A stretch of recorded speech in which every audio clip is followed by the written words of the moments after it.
Merci pour votre patience, cette petite mise en place. Moi, je m'appelle Frédéric Rose, je suis journaliste à la revue Vitis Bio, qui est une revue spécialisée sur la viticulture biologique, une revue trimestrielle, technique, à destination des vignerons bio. Mais venez à côté de moi. Hein. Ça fait 3 ans qu'on organise un concours avec Millésime Bio au sein du salon. Les 2 premières éditions étaient sur les étiquettes et cette année, on a fait le choix de s'orienter sur un sujet plus technique qui concernait vraiment la production viticole au sein du domaine. Et on a choisi le thème de la biodiversité pour plusieurs raisons. La première parce qu'on estimait que c'était un thème qui était capital dans les contextes environnementaux actuels et aussi parce que l'agriculture biologique est souvent décriée sur ce point, c'est-à-dire qu'on lui reproche souvent de ne pas avoir de point précis sur la biodiversité dans son cahier des charges. Et nous, on était persuadés que beaucoup de vignerons la prenaient en compte et faisaient beaucoup de choses dessus, donc on voulait pouvoir le mettre en valeur. Et ce, surtout sur un salon pro, pour donner des billes aussi aux vignerons pour remettre encore plus en valeur leur production auprès de leurs clients et prospects. Voilà, donc on s'est entouré. Donc pour ça, on a créé un questionnaire assez complet où on a demandé aux vignerons de traiter leurs actions sur tout ce qui était préservation des espaces enherbés, des haies et zones arborées, tous les autres habitats et aussi tout ce qui était sur le parcellaire, la diversification et la limitation des produits phytosanitaires. Donc c'était quand même, pour ceux qui l'ont rempli, je pense, assez complet. Et voilà, il y avait pas mal de choses à remplir. Et donc, donc pour ça, on s'est entouré donc, de la LPO, la Chambre d'agriculture et la Fédération des cavistes indépendants. Alors normalement, ils devaient être avec nous. Je sais, il n'y a personne dans la salle là, qui fait partie de la fédération. Parce qu'il y a une personne qui devait venir et qui n'a pas pu venir à cause des problèmes sur la route. Donc bon, tant pis, on parlera pour lui. Et donc en fait, on a eu 116 réponses, 116 candidatures. Donc on est très content parce que sur 1500 exposants, parce que c'était un concours donc, pour les exposants de Millésime Bio, donc ça faisait du coup énormément de matière. Et donc on a une mine d'informations sur la biodiversité. On vous en remercie. Et c'est surtout, ça nous a donné aussi beaucoup de fil à retordre pour pouvoir vous sélectionner. Et ça n'a pas été une mince affaire parce qu'il y avait vraiment énormément d'informations intéressantes. Et donc, c'est le jeu des concours. Donc, désolé pour ceux qui ne sont pas lauréats. Mais on sait que, voilà, ce qu'il y a d'énormes... Il a bien fallu choisir, et on sait que vous faites énormément de choses, quoi. Voilà. Et donc, on a 9 lauréats. On a décidé d'avoir 9 médaillés. Donc, on a fait un peu, bon, je ne sais pas si c'est parce qu'on est en 2024, mais on a la médaille de bronze, la médaille d'argent, la médaille d'or. Et on va donc commencer par les médailles de bronze, avec un premier lauréat. Vous avez la petite... C'est moi qui fais ? C'est ça ? Donc, ça marche ? Ordinateur. Ah, c'est dessus. Ah oui, bon, ça, je viens de le dire. Voilà. Vas-y. Donc, c'est le domaine de Rocquenegade qui reçoit une médaille. Donc, je vois Alexis au fond. Bravo.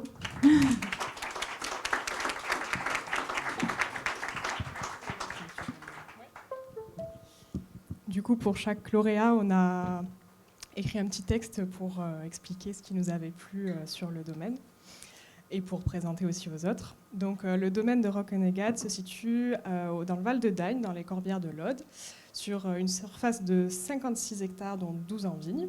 Vous me corrigez si je me trompe, à un moment. Donc, nous avons voulu saluer et encourager ce couple qui a repris le domaine il y a quelques années en développant, dès leur installation, une vision systémique de leur domaine avec la remise en place d'un enherbement diversifié dans le vignoble, semé et spontané, l'accueil d'un troupeau de brebis qui pâturent pour entretenir les vignes, leurs abords ainsi que les bois et garrigues du domaine. Ils effectuent également un gros travail de replantation de vignes, avec systématiquement, dans ce cas, la mise en place d'agroforesterie. Plus globalement, ils ont développé une diversité de milieux naturels et cultivés sur leurs terres, ce qui participe aussi au développement de la biodiversité, qui peut donc se développer non seulement dans les multiples haies, bandes enherbées, jachères, friches, prairies, bois et garrigues, mais aussi venir profiter des vignes, des plantations de pistachiers, d'oliviers et de plantes aromatiques. Ces dernières ont d'ailleurs pour but de servir en décoction pour la protection sanitaire des vignes. Pour finir, plusieurs nichoirs et gîtes ont été installés pour offrir des espaces supplémentaires à la biodiversité. On a ressenti une grande implication au domaine autour de la biodiversité pour son accueil, mais aussi sur son observation. En effet, le domaine est en lien avec le Conservatoire des espaces naturels d'Occitanie pour répertorier et mettre en place un plan d'action de préservation des habitats, mais aussi avec le parc naturel régional et des projets de recherche européens et un GI2E. Donc ce sont pour toutes ces raisons et cette implication que nous avons décidé de vous remettre la médaille de bronze.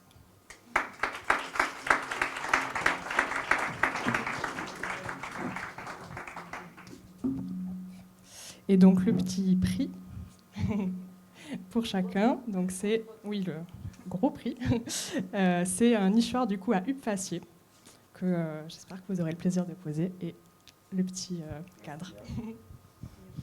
Et oui, je peux le garder si vous voulez dire un mot. Merci.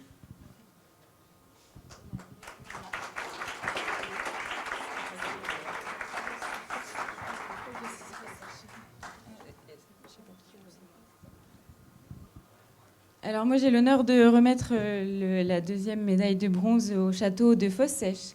Alors bien, bravo. Alors le château de Fosse-Sèche est situé donc en Pays de la Loire, au cœur des vignobles d'Anjou-Saumur, dans un lieu où la vigne est historiquement présente, puisque il y a 800 ans, des moines bénédictins y avaient déjà implanté de la vigne. Donc depuis leur installation en 1998, les frères Pierre consacrent plus d'un tiers de la surface totale de la nature, totale à la nature et à la biodiversité. Donc en effet, le château compte presque 6 hectares de forêt, plus de 10 km d'alignement d'arbres, mais aussi un plan d'eau, un marais. Voilà, donc nous avons voulu récompenser cet engagement fort et durable, permettant de préserver les écosystèmes fragiles. Et malgré les nombreuses initiatives déjà mises en place en partenariat, entre autres avec la LPO, il nous a semblé pertinent que le château poursuive la mise en place des pratiques exemplaires en faveur de la biodiversité et les adapte aussi à ces aménagements, ces aménagements au réchauffement climatique via un programme, le Nature 2050 de la CDC, pour la biodiversité. Donc bravo et... continuer comme ça.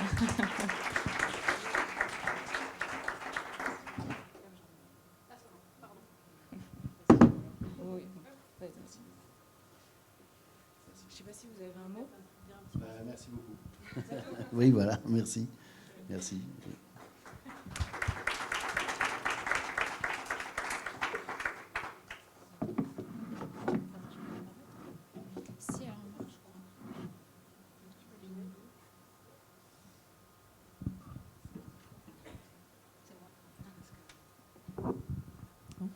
Et donc la dernière médaille de bronze au domaine Le Loup Bleu. Donc voilà, ça devait être quelqu'un de la Fédération des cavistes qui vous remette, mais voilà, c'est moi finalement. Donc le domaine Le Loup Bleu, situé à Plus-Loubier dans les Bouches-du-Rhône, donc qui est un domaine qui s'étend sur 10,4 hectares. Et les vignerons qui s'engagent pour préserver des espaces enherbés via notamment des couverts végétaux laissés en place le plus longtemps possible en fonction des conditions météo, mais aussi grâce à des tournières et des talus non entretenus. Le vignoble a aussi la chance d'être à proximité de garrigues et de forêts. Et depuis l'installation des vignerons en 2012, les arbres en périphérie sont préservés et non entretenus. De nouvelles haies contenant 10 espèces sont plantées sur les bords d'une parcelle, des fruitiers sont installés. Et une autre action ayant retenu notre attention, les plantations de romarins dans les rangs pour remplacer les manquants et en début de rangée de vignes. Il y a des essais aussi de trognage d'arbres qui sont en cours. Des actions mises en place pour favoriser les habitats, comme les cavités de toit volontairement non bouchées, la création de plus de 500 mètres de long de murs en pierre sèche, des mares naturelles en cours de finalisation, une réflexion pour ralentir l'écoulement de l'eau dans les fossés non végétalisés et la pose de nombreux nichoirs. Et une forte implication aussi des vignerons dans des démarches liées à la biodiversité qui nous a semblé très pertinente, avec des inventaires biodiversité avec la Chambre d'agriculture, un domaine qui est classé refuge chauve-souris, un partenariat avec le grand site Concours Sainte-Victoire, participation à un GIE2E et un projet éco-vitisol en Provence, etc. Voilà, je ne sais pas si vous voulez rajouter quelque chose à tout ça. Merci beaucoup. Merci.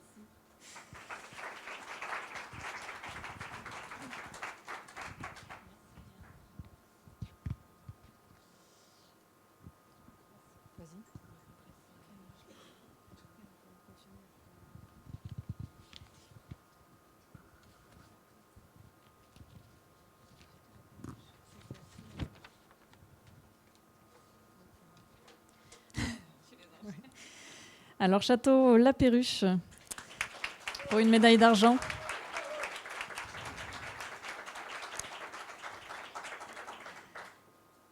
Donc, Château La Perruche, qui est un domaine de 20 hectares de vignes basé à Langoiran, en Gironde.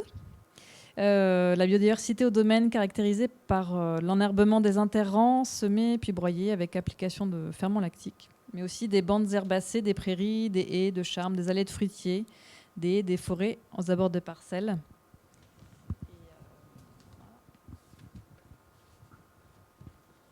Et le domaine a planté plus de 450 arbres et arbustes, champêtres, fruitiers, avec un recensement de très nombreuses espèces d'oiseaux et de chauves-souris qui est effectué. Une vingtaine de nichoirs installés depuis 3 ans, nettoyés tous les ans, et vous assurez un comptage des espèces. Et le domaine aussi très impliqué au sein de structures et de projets en lien avec la biodiversité et engagé aussi dans des démarches de réduction des pesticides en participant à des projets expérimentaux de recherche. Voilà, je vous laisse dire un petit mot. Pas grand-chose, mais on ne réduit pas les pesticides, on n'en utilise pas. Donc... D'accord, pas du tout. Même pas un peu de cuivre ? Ah.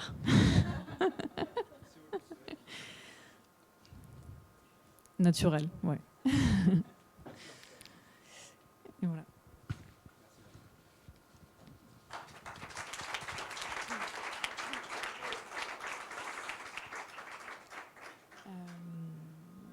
On continue.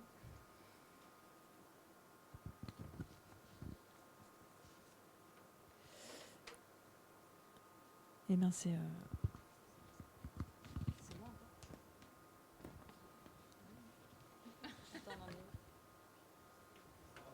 Oui, bravo. Désolée, on est un peu perdu dans nos fiches. C'est moi encore. Après, je vais laisser le micro, promis. Voilà, oui. Donc, domaine de Campossel de 21 hectares, situé à Montagnac dans l'Hérault, entre Béziers et Montpellier. Donc, à nouveau, là, ce qui nous a vraiment intéressé, c'est la démarche du domaine qui prend en compte un grand nombre d'aspects liés à la préservation de la biodiversité. Des efforts réalisés pour affiner l'enherbement du vignoble, la pratique de l'éco-pâturage, pour la gestion des couverts semés et des abords des parcelles. Un domaine qui s'attelle aussi à recréer un maillage d'arbres sur son vignoble et un entretien doux des linéaires existants.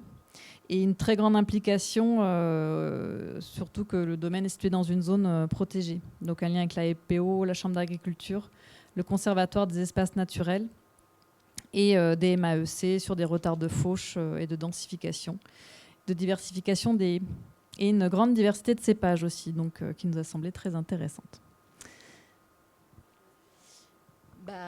Merci plutôt aux organismes qui nous aident à avancer dans cette direction.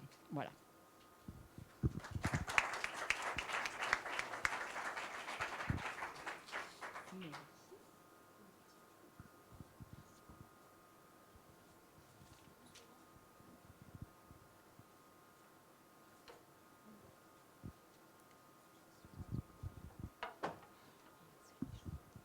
Bonjour. Donc voilà, médaille d'argent Vitifarm, donc enchantée. Donc Vitifarm, c'est un domaine qui est situé dans l'Hérault, près de Mireville-les-Béziers, environ 25 hectares. Et ce qui nous a séduit chez eux, c'est le fait que vous vous revendiquez vigneron éleveur et que vous liez étroitement l'activité de la vigne et l'activité d'élevage, que vous appréhendez votre exploitation de manière globale, c'est-à-dire en intégrant toutes les différentes composantes, à la fois les sols, les terroirs, les cultures et les milieux naturels, et l'animal et l'être humain, du coup.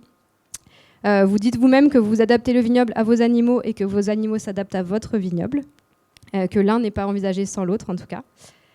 Vous pratiquez le pâturage dans les vignes, mais vous allez aussi plus loin puisque vos animaux servent à pré-tailler les vignes et à les fertiliser en apportant du coup une matière organique riche et variée. Vous n'avez pas non plus choisi vos animaux par hasard. Il s'agit de races rustiques, les ânes de Provence, les brebis mérinos, qui sont capables de s'adapter aux conditions climatiques parfois extrêmes, mais aussi de se nourrir des différentes espèces végétales et du coup de participer à maîtriser l'enherbement et la gestion des adventices. Vous mettez aussi le sol au cœur de vos préoccupations, avec une viticulture régénératrice pour avoir des sols vivants et contribuer à vraiment booster, on va dire, la culture et ses défenses immunitaires. Et du coup, vous essayez d'avoir les pratiques les plus vertueuses possibles, conduites en agriculture biologique, en biodynamie, mais vous n'hésitez pas à donner un coup de pouce à la biodiversité de votre exploitation en plantant des nouvelles haies fruitières, en construisant des mares pour permettre à toutes les espèces de s'abreuver. Et vos vignes sont entourées de paysages méditerranéens riches et variés, comme des landes, des garrigues, des arbres, des haies fruitières, qui contribuent du coup à apporter une biodiversité riche sur l'exploitation. Et donc pour toutes ces différentes raisons et votre fort engagement environnemental, vous êtes aujourd'hui lauréat de cette médaille d'argent.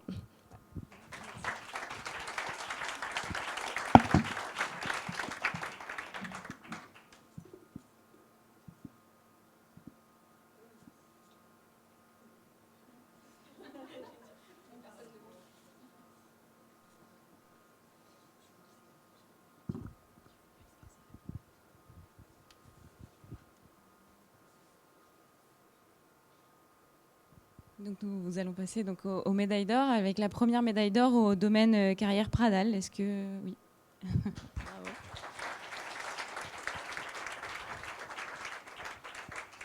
Alors le domaine est situé à Servian, donc entre Béziers et Pézenas. Ce domaine, donc d'une 60aine d'hectares, est aujourd'hui aux mains de la 7e génération de vignerons. Et par ce prix, nous souhaitons récompenser la volonté de votre domaine de sortir d'une approche monoculturelle, en réintroduisant de la diversité végétale pour conduire à une plus grande diversité animale. Donc cette diversité, elle va se retrouver aux abords des parcelles avec les nombreuses haies servant de corridors écologiques. Ainsi, ces parcelles de vignes vont être reliées aux bois et aux zones arborées qui sont présentes sur le domaine.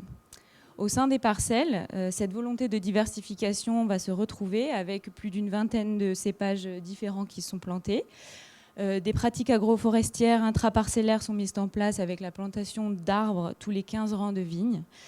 Et en plus des bénéfices apportés à la biodiversité, ces pratiques représentent également des solutions pour répondre à certains épisodes de canicule ou voire de sécheresse. Donc, par ce prix, nous souhaitons également saluer l'implication du domaine depuis de nombreuses années dans divers projets liés à la biodiversité et en partenariat avec les organismes qu'on a beaucoup cités, donc le Conservatoire des espaces naturels, Agro, Solae, les chambres d'agriculture. Bravo. Si vous avez un mot à... Merci beaucoup, merci de ce témoignage. C'est le fruit du travail de toute une équipe derrière tout ça. Et puis, je la dédie aussi à ma belle-mère, Catherine Carrière-Pradal, qui est vraiment à l'initiative de tout ça, en s'inspirant de tout d'abord de son jardin de potager, de la permaculture qu'elle faisait, elle a voulu aller plus loin sur son domaine. Et l'agroforesterie, elle le pratique depuis plus de 10 ans. Et la nouvelle génération, avec mon beau-frère, on s'attache à perpétuer tout ça. Et bien sûr, elle est encore derrière nous et avec nous. Merci beaucoup.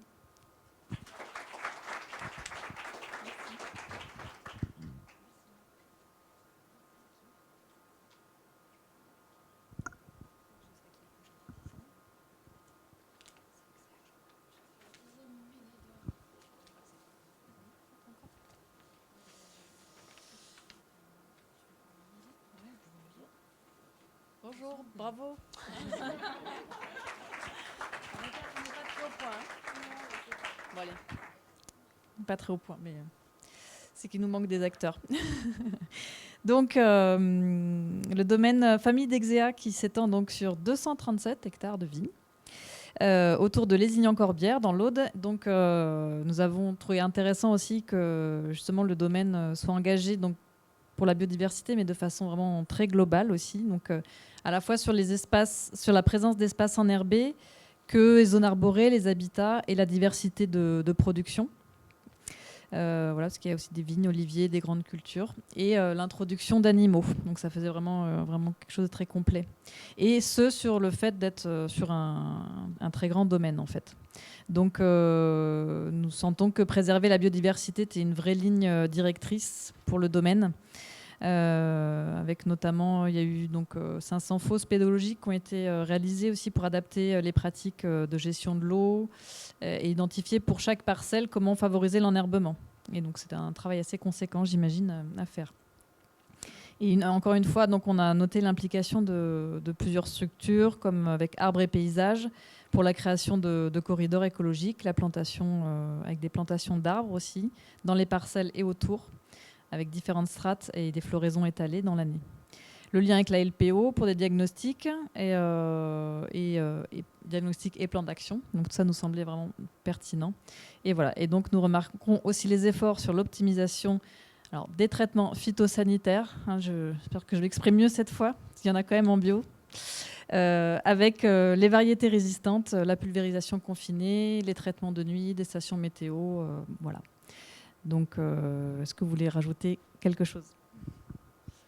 Oui, je vais rajouter juste un petit mot. C'est vrai que dans la propriété, c'est la 5e génération qui a repris cette propriété, famille d'Exea.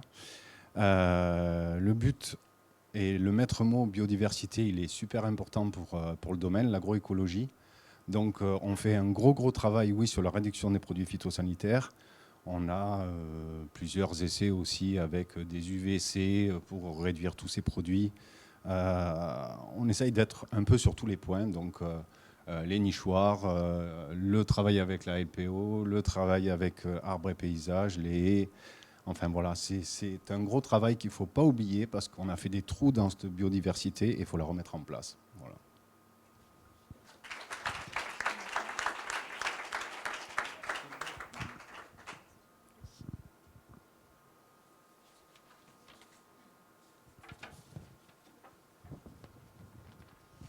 Et la dernière médaille d'or, du coup, va au domaine de Mirabeau, les vignes de Cocagne.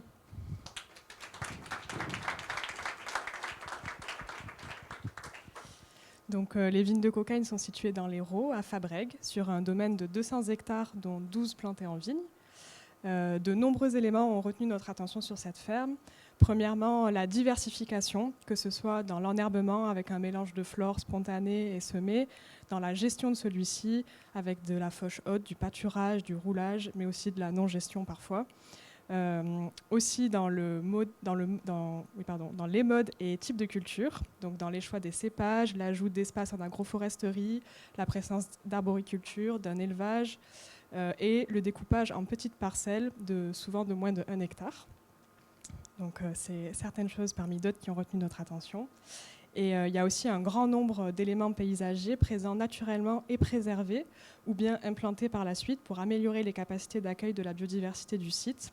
On peut souligner par exemple les 9 mares restaurées et ou créées, la plantation de plus de 4000 arbres de 30 espèces différentes, en plus de ceux déjà existants.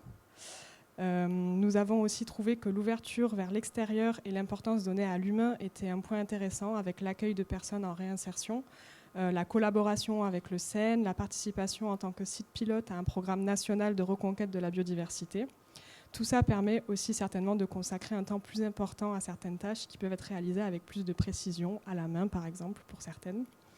Pour synthétiser, ce qui nous a plu, c'est la réflexion globale qui cherche par l'expérimentation et l'observation à concilier la réussite des différentes productions, la connaissance et la préservation de la biodiversité dans toutes ses strates, espèces, habitats et génétiques, l'adaptation au changement climatique et au territoire, la préservation des sols et qui cherche à trouver la complémentarité entre tous ces aspects pour créer des cercles vertueux et en tirer des bénéfices partagés. Donc c'est pour toutes ces raisons que nous vous remettons la médaille d'or. Merci beaucoup pour ce prix. Peut-être un petit mot pour dire que nous, on a un collectif agricole. Donc, c'est vrai que ce qu'on fait, on le fait avec 4 autres structures agricoles, maraîchères une structure maraîchère et 2 éleveurs, et nous on est les vignerons du domaine. Donc oui, ça fait beaucoup de choses, on a encore beaucoup de choses à faire parce que pas mal d'arbres à remplacer, de choses comme ça.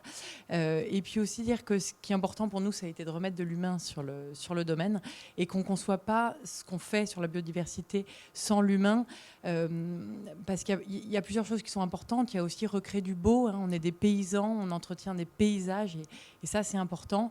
Et puis quand on pense par exemple arbres, évidemment il y a tous les bénéfices qu'on connaît, et puis il y a aussi le bénéfice qui est humain, c'est-à-dire qu'on travaille dans les vignes, on a besoin d'un peu d'ombre pour se faire une pause sous un ombre. Donc voilà, pour moi l'humain et la biodiversité sont vraiment très étroitement liés.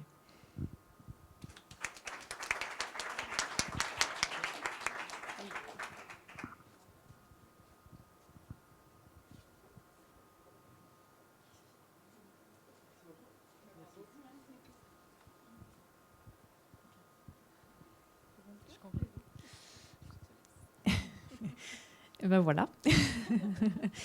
Donc merci vraiment à tous les participants d'avoir joué le jeu. Pour nous, ça a été vraiment très très riche et très intéressant de pouvoir lire toutes vos candidatures. Et encore, voilà, désolé pour ceux qui n'ont pas gagné, mais on essaiera de... On sait au moins que vous êtes là, on essaiera au mieux de valoriser toutes ces expériences au sein de nos médias, de nos structures. Voilà. Et encore, bravo à tous pour votre implication. Et très bon salon à vous tous. À bientôt.